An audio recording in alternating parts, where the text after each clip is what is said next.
There are two words that every student dreads: pop quiz. Now for some, it's no big deal.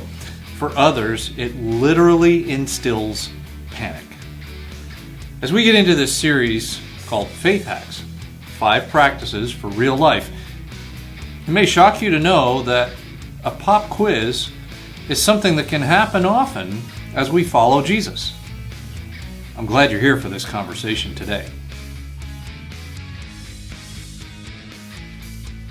Hi, I'm Rob. It's great to be able to catch up with you for a few moments here today. Let me start by just reminding you of our interactive teaching videos that are available for kids on Facebook. And while you're on Facebook, a simple search for Cabin Kids will help you find that resource. Now, wouldn't it be great if we just kind of were born with knowing everything we ever needed to know in life? Everything from parenting to our work skills to car repairs to dealing with our home to all of the things that kind of crop up that we're unsure exactly how to address. But we don't know those things. And we all find ourselves in a place where we have to learn some of these things. Some people have chosen to learn them the easy way, by reading and discovering and pursuing information, and some others have chosen to learn the hard way by stumbling into mistake after mistake or ending up in trouble, and that's the only way that they learn. Now, I trust you won't miss any part of this 5 practices for real life. Over this next few weeks, we're going to have a look inside God's toolbox to kind of see how He plans to grow us. We're going to tackle this process of learning what we need to learn so that we can live the way God is leading us. And so as we start into that, we're going to look at the statement today that is, in the life of faith, the test often precedes the lesson. So let's jump in.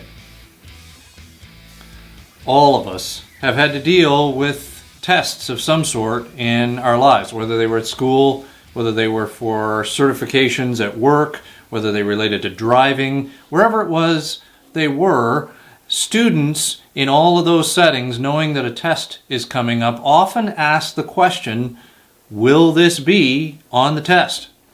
Now the implication is, well, if it isn't on the test, then maybe I can tune out for a little bit and maybe have a sleep in class. Or I can ignore these next few minutes if I don't have to remember it long enough to repeat it back to you. In my Intro to Psychology University class, someone asked that question of the professor, will this be on the test? And the professor's answer stunned the entire class. He said it's all on the test. As a matter of fact, in this year-long course, what you will experience is 4 separate exams. 2 of them will be midterms, 2 of them will be at the end of each semester. Each of those exams are 100 multiple choice questions, at which point everybody's kind of looking at each other going, okay, multiple choice, those are kind of cool. And then the kicker. He says, but you know what?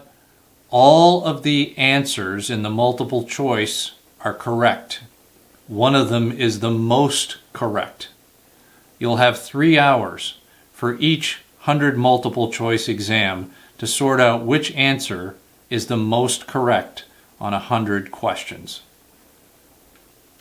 It was like everybody was silent and scared, and they didn't really know what to do at that particular point in time.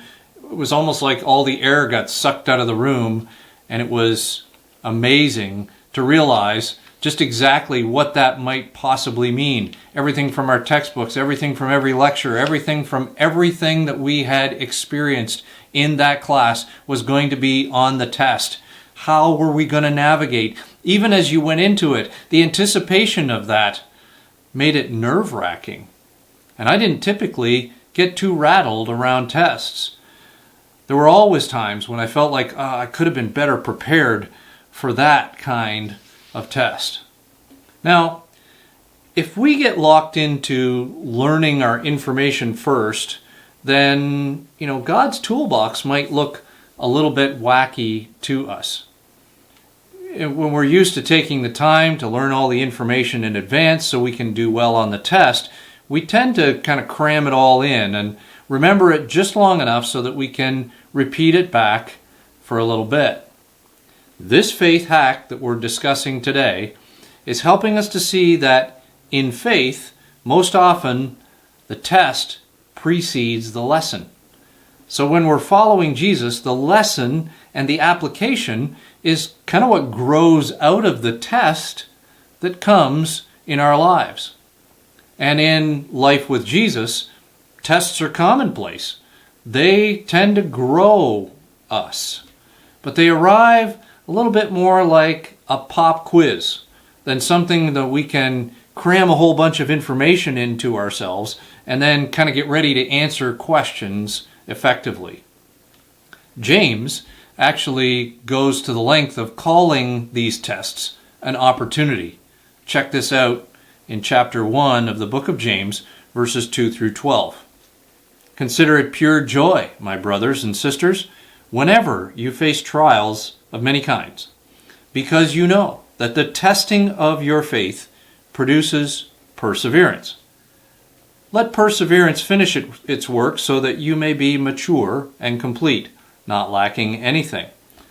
If any of you lacks wisdom, you should ask God, who gives generously to all without finding fault, and it will be given to you. But when you ask, you must believe and not doubt, because the one who doubts is like a wave of the sea blown and tossed by the wind. That person should not expect to receive anything from the Lord. Such a person is double-minded and unstable in all they do. Believers in humble circumstances ought to take pride in their high position, but the rich should take pride in their humiliation, since they will pass away like a wild flower. For the sun rises with scorching heat and withers the plant, its blossoms fall, and its beauty is destroyed. In the same way, the rich will fade away, even while they go about their business. But blessed is the one who perseveres under trial, because having stood the test, that person will receive the crown of life that the Lord has promised to those who love him. Now, James is helping us with our question, and that is, how do I be ready for the kind of tests that God is going to bring my way? Now watch what he says here. He starts in verses 2 and 3 with talking about being thankful when we experience tests. Ultimately, he's telling us that it's important for us to open up. Now, if we're honest, when we think about tests, we usually think about difficult times or struggles in our lives, and for most of us, what we'd really like to say at that point is just make it stop. Or maybe we ask, why is it that this is happening to me? We can find ourselves in a position where all we want to do is retreat, kind of withdraw within ourselves, and we just kind of put up a flag and say, let me know when it's all over. Oftentimes, we can invest a lot of energy in philosophizing. Statements like, is this about consequences that I deserve? Is this about injustice in a broken world? Is this about shaping my character? And those conversations do have some value, but life is not always crystal clear in those boxes, is it? It seems a little bit more fuzzy sometimes as we walk through and as we lean and trust in God. But the big temptation is to just withdraw. So during pain or frustration, sometimes they can last a lengthy period of time. The temptation can just be to burn everything to the ground and start over. And people you've seen and I've seen have reacted against God, and in their desire to control, which all of us have, they end up pushing away from God and from people at the time that they need God and people the most. So James is helping us to see what is really most important here. In the time that we just want answers, in the time when we want the pain to go away, when the moment that you think that everything should just be done, in the moment that it would be easier just to press the reset button, it's actually the time to open up. Now, James is not saying at any point here that you have to love the process, but he's speaking about opening up to God. God, show me what I need to see. Help me understand this the way you see it. What can I discover about you? Expressing your confidence in God by saying, I know that you're good and kind and trustworthy, and I know that this is not about destroying me. Help me to open up to you, God. Ultimately, James is reminding us one of the ways to endure or to walk through wisely in a test is to open up to God. But secondly, he's also helping us to see in verse 5 that it's important for us to follow up. He talks in here about wisdom, and wisdom is something that we all want to live in. It says we should ask God for wisdom, who gives generously to all without finding fault. And it talks about what it means to be double-minded. Double-minded, really, in this category or definition here of what James is helping us to see, is really about asking God to show us the way and then refusing to go in that direction. To say, God, I want you to show me what to do, and when he does, to say, no, I don't like that way. I want to do this my own way. Ultimately, that is being double-minded, and it leads to instability, is what James helps us see. Because oftentimes in tests, the simple instructions that God gives may just be one-word responses. If you've ever been in a difficult time, you know sometimes God's response to us is something like wait, or give, rethink, start, stop, return, look, forgive, live, care, persist. Now, this is not about, realizing that we all have questions, because we do. But it's about the struggle for control. When God directs us and it's not our way, sometimes we find ourselves in a wrestling match with him, saying, I don't want to go the way that you're moving. And as we've defined, that's really what it looks like to be double-minded and creating instability. So it's about following through on the challenges that God is laying out before us. Follow-up becomes about saying, I trust you, God, for your simple direction in these challenging times. When panic can be all around us, ultimately our quiet confidence in God, that God can be trusted and that he'll do all he's promised he will do, brings stability in our lives as we follow up with him. But James also helps us to see that it's important for us to look up. There is a blessing for those who follow through and successfully make it through the tests that we find ourselves a part of in faith. Not only is there a blessing here, but there's an eternal blessing as well. But it's so easy to become so consumed in what's happening around us. In the moment that we find ourselves in, our head gets down and we start missing what God is doing. There was one particular place where we were working in a ministry position and the pastor resigned, and oftentimes in our group when the pastor resigns, all of the pastors are called upon to resign, and so there's an opportunity for a new pastor to set a new group that would be working together with him. Well, in that setting, we found ourselves in a time where the church was restructuring, and so our job was, in fact, completed.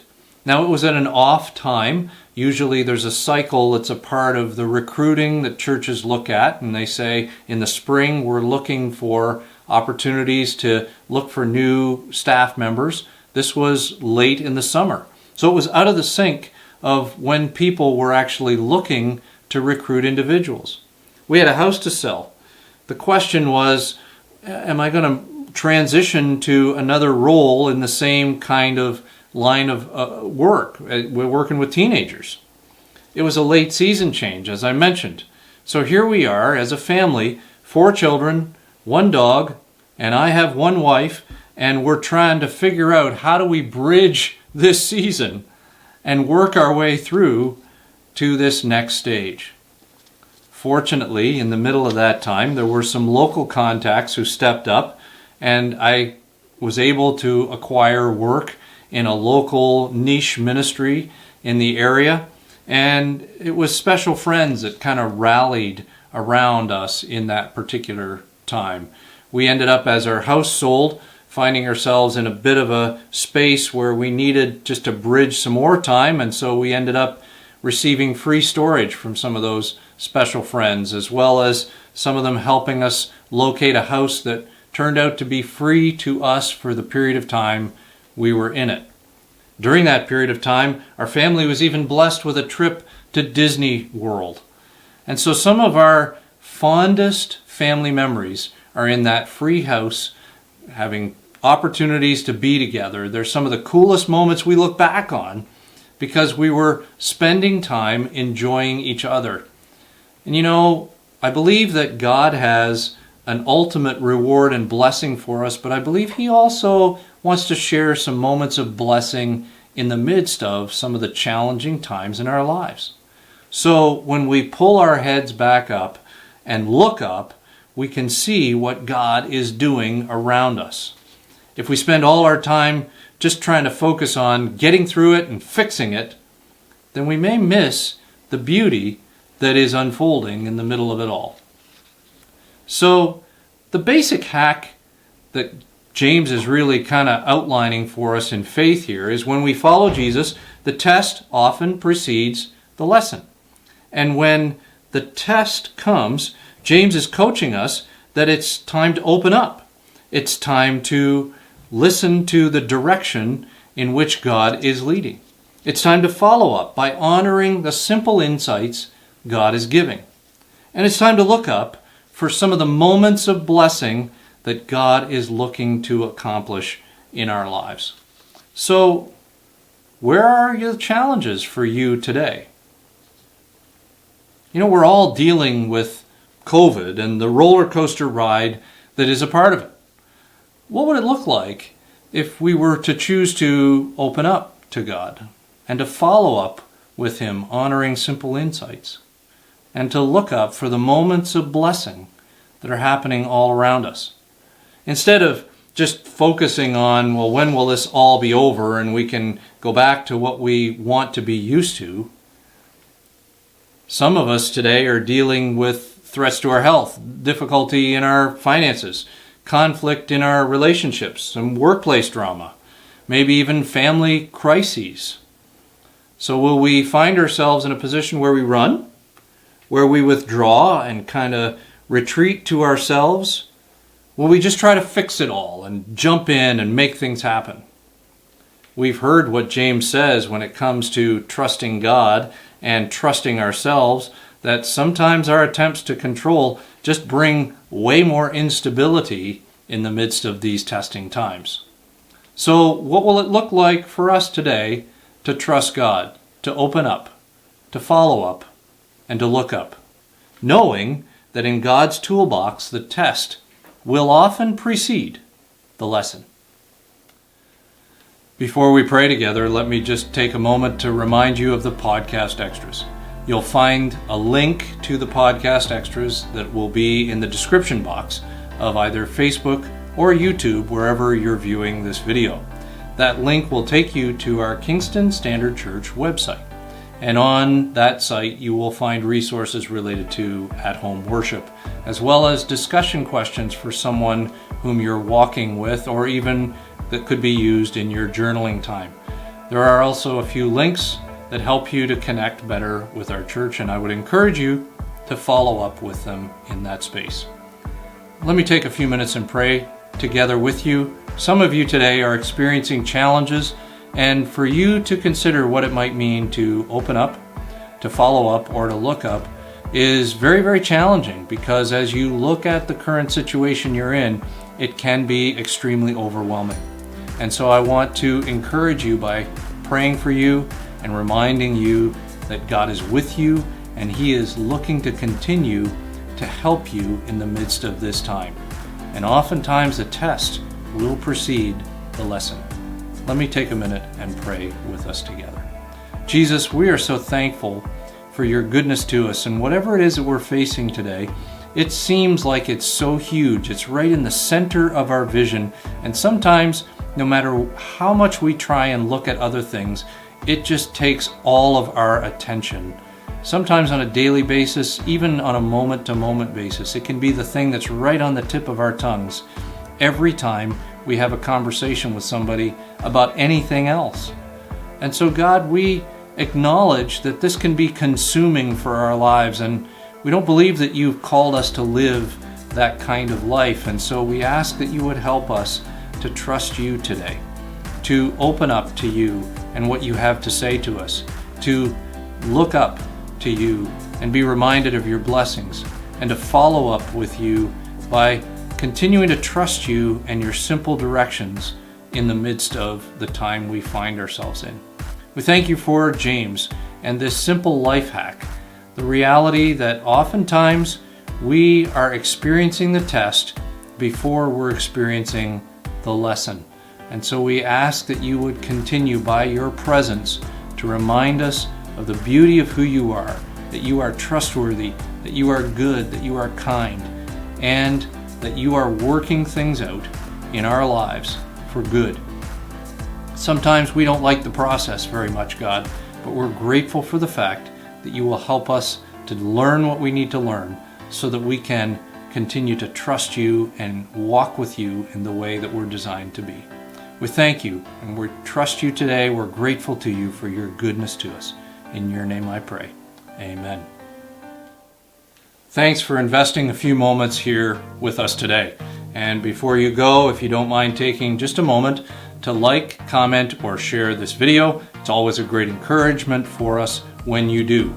And if you haven't had an opportunity to subscribe to our YouTube channel or to follow us or like our Facebook page, then I would encourage you to follow through on that action just after this video is complete as well. Thanks so much for being here today. It's great to have an opportunity to connect with you in this way, and we are continuing to pray for you. We trust that you're praying for us too. We look forward to seeing you all again soon.